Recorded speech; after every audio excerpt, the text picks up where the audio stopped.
কেমন লাগছে তোমার এখানে? মুখে বলো। খুব ভালো লাগছে। বাড়ি যাবে না? এখানেই থাকবে?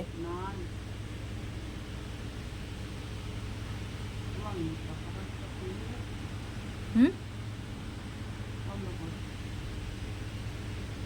ভালো লাগছে তো? কত কি দিয়েছে?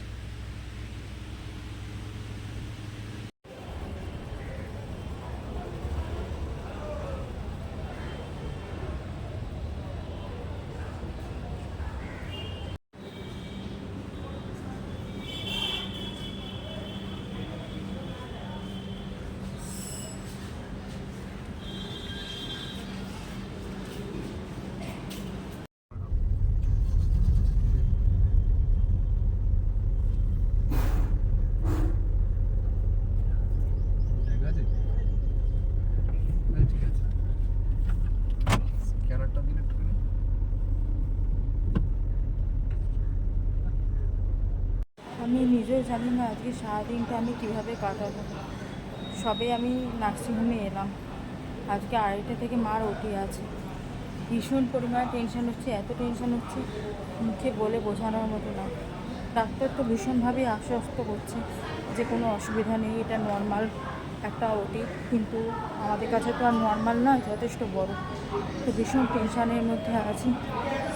ভিডিও যে করবো সেই ইচ্ছাটাই আমার নেই।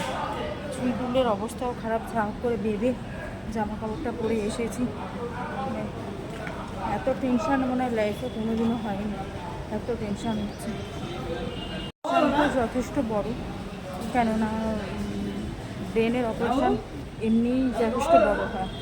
তো ডাক্তারতে করে করে অভ্যাস হয়ে গেছে, কিন্তু আমাদের তো আর সেটা নয়। তো সেই জন্য ভীষণ চিন্তা হচ্ছে। বাকি রিলেটিভরা সব পরে আসবে, এখন কেউ আসবে না।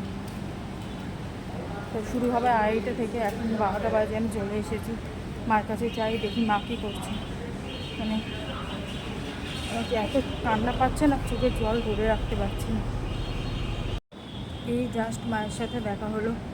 মাকে পুরো রেডি করিয়ে দিয়েছে, দুদিকে চুল বাঁধিয়ে, ওটির যা ড্রেস হয় সেগুলো পরিয়ে, সব কিছু করিয়েই ওরা ওদের মতো রেডি করে রেখেছে। এখনও 2 ঘন্টা বাকি, আর কিছু খেতে দেবে না তো জানা কথায়, কিছু খেতে দেয় উনি। তো ভীষণ মনটা খারাপ করছে, এখনও রিলেটিভরা কেউ আসেনি। তো সবাই আসবে, ভালো লাগছে না। যতক্ষণ না কিছু হচ্ছে ততক্ষণ শান্তি নেই।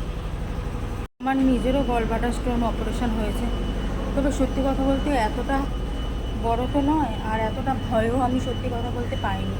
আর আমার সকালের দিকে হয়ে গেছিলো, মানে 1 ঘন্টা টাইম লেগেছিলো, তো কোনো প্রবলেম হয়নি। কিন্তু মায়ের এটা তো অনেকক্ষণ টাইম লাগবে, প্রথম কথা। দ্বিতীয়ত কথা হলো যথেষ্ট রিস্কের ব্যাপার আছে। ডাক্তারবাবু ভালো বলে আমি মানে কী বলবো, ভাবিয়ে যাচ্ছি। মানে আমি পুরো ভরসাতে রয়েছি। সবাই প্রে করবেন যেন মা ভালো হয়ে যায়, ভালোভাবে রিকভারি করে নেয়। আবার বাকি আত্মীয় স্বজন সবাই আসছে, এখন আমি আর আমার বন্ধু এসছি, বাকি সবাই আসছে। তো মা যেন ভালো করে রিকভারি হয়ে যায়, এটাই বলবো। ভগবানকে সবাই একটু জানাবেন আমার কী অবস্থা। কেমন লাগছে?